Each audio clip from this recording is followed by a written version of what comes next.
தற்போது கிடைத்திருக்கும் முக்கிய செய்தி, கள்ளக்குறிச்சி விஷசாராய வழக்கில் 18 பேர் மீது போடப்பட்ட குண்டர் சட்டம் ரத்து செய்யப்பட்டுள்ளதாக சென்னை உயர்நீதிமன்றம் தீர்ப்பளித்துள்ளது. இது குறித்த மேலும் விவரங்களை வழங்குவதற்காக நமது செய்தியாளர் ஸ்டெஃபி இணைப்பில் உள்ளார்.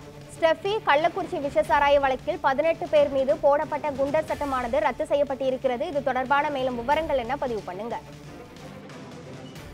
கிருஷ்ணவேணி கள்ளக்குறிச்சி மாவட்டத்தில் விஷச்சாராயம் அருந்தி 60க்கும் மேற்பட்டோர் உயிரிழந்தது தொடர்பாக கைது செய்யப்பட்டது 18 பேர் மீது குண்டர் சட்டம் பாய்ந்துள்ளது.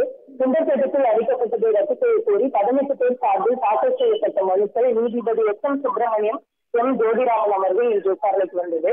மனுதாரர்கள் சார்பில் ஆஜரான வழக்கறிஞர்கள் காலதாமதமாக குண்டர் சட்டத்தில் அளிக்கப்பட்டதையும் ஆவணங்கள் முறையாக வழங்கப்படவில்லை என்பதையும் முன்வைத்து குண்டர் சட்டத்தை ரத்து செய்ய வேண்டும் என வாதிட்டனர் கிருஷ்ணவேணி.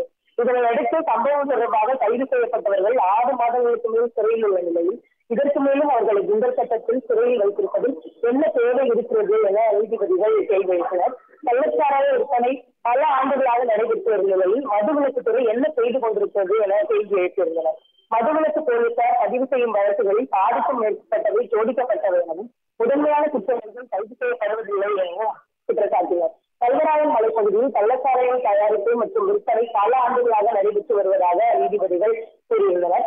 மதுவிலக்கு பிரிவு போலீசார் பல தவறுகளை செய்வதாகவும் அவ்வாறு தவறிழைக்கும் அதிகாரிகள் மீது என்ன நடவடிக்கை எடுக்கப்பட்டது என்பது குறித்து தெரியவில்லை என்றும் கருத்து தெரிவித்தனர். இதற்கு பதிலளித்த அரசு தலைமை வழக்கறிஞர் பி. எஸ். ராமன், இந்த கள்ளச்சாராயம் கள்ளக்குறிச்சியில் தயாரிக்கப்படவில்லை எனவும் மாதவரத்திலிருந்து வந்ததாகவும் இதற்கும் கல்வராயன் மலைக்கும் தொடர்பில்லை என்றும் தெரிவித்தார். இந்த சம்பவம் தொடர்பான விசாரணை சிபிஐக்கு மாற்றப்பட்டுள்ள நிலையில் வழக்கின் ஆவணங்கள் இன்று அல்லது நாளை சிபிஐயிடம் ஒப்படைக்கப்படும் என்று கூறினார். 70 பேர் மரணம், 100க்கும் மேற்பட்டோர் பாதிப்பு என 110 நாட்கள் அந்த கிராமமே அசாதாரண நிலையில் இருந்ததன் காரணமாகவே அனைவரும் குண்டர் சட்டத்தில் அழைக்கப்பட்டதாக கூறினார். இதனை அடுத்து மனுதாரர்கள் தரப்பு வாதங்களை ஏற்றுக்கொண்ட நீதிபதிகள் அனைவர் மீதான குண்டர் தடுப்பு சட்டத்தை ரத்து செய்து உத்தரவிட்டார். கள்ளக்குறிச்சி விஷசாராய வழக்கில் 18 பேர் மீது போடப்பட்ட குண்டர் சட்டமானது ரத்து செய்யப்பட்டிருக்கிறது. இது குறித்த விவரங்களை வழங்கியதற்கு நன்றி ஸ்டெஃபி.